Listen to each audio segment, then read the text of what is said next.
Hello everyone, আসসালামু আলাইকুম। আশা করছি সবাই ভালো আছেন। আমিও ভালো আছি আলহামদুলিল্লাহ। আজকে আমি যে বিষয়টা নিয়ে আলোচনা করব সেটি হচ্ছে ইংরেজিতে ধারাবাহিকভাবে কোনো কিছু বলতে বা লিখতে গেলে যে লিঙ্কার্সগুলো ব্যবহার করতে হয়, আমি এখন সেই বিষয়গুলো নিয়ে আলোচনা করব। যেমন লিখতে গেলে আমরা লিখতে পারি প্রথমত ফার্স্ট অফ অল অথবা ফার্স্টলি, অথবা লিখতে পারি টু বিগিন উইথ অথবা to start with.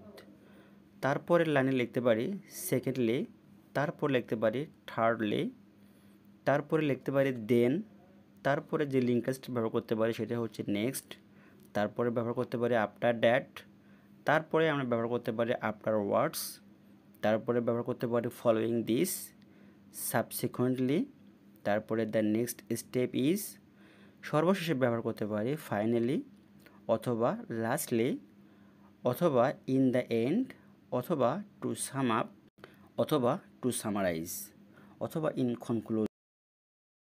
Firstly, I get up early in the morning.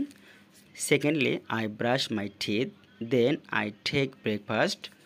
Next, I go to school. After that, I come back from my school at 4 p.m.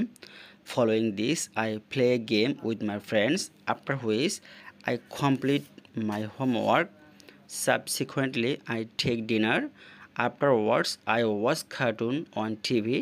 Finally, but lastly, but in the end, I go to sleep. Thank you for watching for my video.